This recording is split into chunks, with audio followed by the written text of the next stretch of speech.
Hi guys, welcome back to another video, and today's video is the Game Week 3 watch list. So in this video, I've chosen 4 options that I think are good for this game week, and obviously the next 5 as well. So players that are good for the next 5 game weeks, they've been playing well recently, some of them are highly owned, some of them are lowly owned, and they're all around a reasonable price. But anyway, enough of the waffling, let's get on with the video. So the first good option on the list is the big man himself, the English striker who plays for West Ham, Mikel Antonio. So he only costs 7.7 million, which is really reasonably priced for what he brings you, but he is owned by 35.9% of the game. But what do you expect? He's the top scorer in the league, and he's already got 3 goals and 3 assists already this season. Absolutely nuts. Could he win the Golden Boot this season? That is debatable, but he's in good form at the moment. And his next 5 fixtures are Crystal Palace at home, Southampton away, Man United at home, Leeds away, and Brentford at home. So Brentford, Leeds, Palace, and Southampton in the next 5 games. That's rather good, isn't it? And obviously, Antonio and West Ham are in really good form. They scored 8 goals in their last 2 games, with Antonio contributing to 6 of them. So there's not many more reasons to not go with Antonio, and there is loads of reasons to go with Antonio. Also, Antonio has class celebrations. What more do you want from a player in your FPL team? Also, if you're enjoying the video at this point and it is giving you a hand on what players to bring into your FPL team, please do think about hitting the like button and the subscribe button, because it does help the channel a lot, and also I really do appreciate it.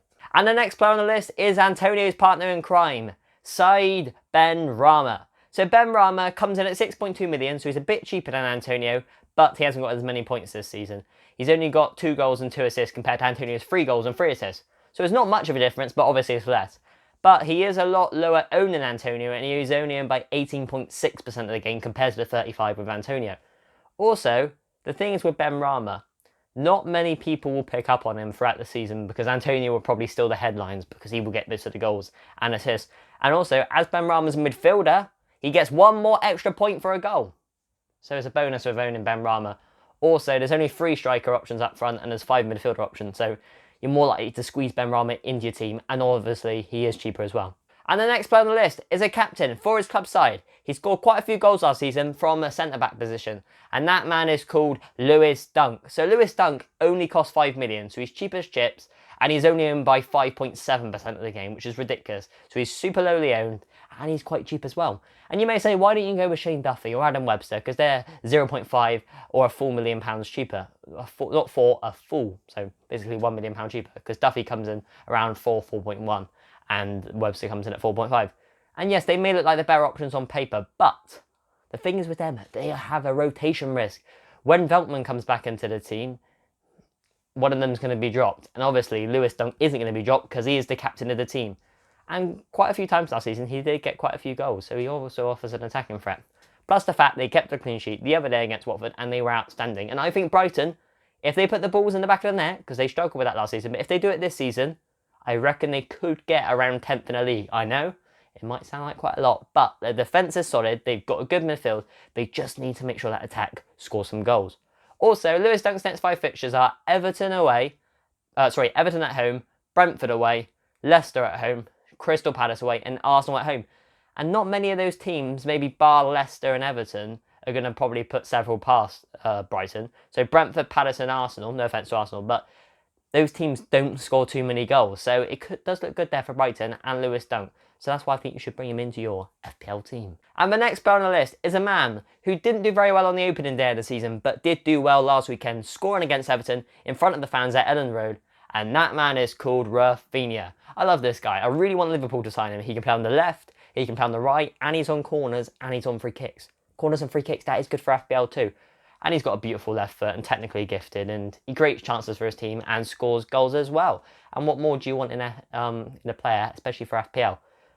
Thing is with Rafinha though, he comes in at 6.5 million, which is really good for what he brings you, but Benrahma comes in at 6.2, and Benrahma is arguably in better form and arguably in a better team as well. So that kind of bodes well to Benrahma. And also Rafinha, he's owned by 17%, which is only 1.6% less than Benrahma as well. So a lot of people probably go, Benrahma's a better option. And he probably is. But then that means Benrahma's ownership's going to go up, and not many people are going to choose Rafinha. And you can jump on him, and if he scores a lot of goals, it does look very good there for you if you brought him into your team. Also, his next 5 fixtures are Burnley away, Liverpool at home, Newcastle away, West Ham at home, and Watford at home. So they've got Watford, Newcastle, and Burnley in the next 5 games. And obviously, it doesn't really matter who Leeds play. They always are a joy to watch on TV, so you wouldn't mind watching them. And they score a lot of goals, and Rafinha's attacker. Leeds pretty much score every game in the season. They may lose it 4-3 or 5-4, but they will score goals. And obviously, Rafinha's an attacker, like I've said. So it does bode well there for owning Rafinha in your team. And obviously, well, this isn't really obvious, but he is probably Leeds' best player, and he's a shoe in every game. Even when he had a yellow card at Old Trafford, he still continued to play the 90 minutes. That's how key he is to Bielsa's side. So that's the video right there. It is a different format this time. It's the watch list as opposed to the preview. I may do a preview this week, but I thought I'd do the watch list because I think it comes better. It comes up better in the search. In other words, people type in FPL watch list for Game Week 3 as opposed to the preview, because maybe the watch list is more focused on what players you should bring in, and the preview is more a bit of waffle and a bit longer. But if you do want the preview, do put in the comments, and I might do one. I probably will do one anyway, but I thought I'd do a watch list this week as it is a different variation and a new concept to the channel. Anyway guys, thank you for watching the video. I hope you enjoyed it, and I'll catch you in the next one.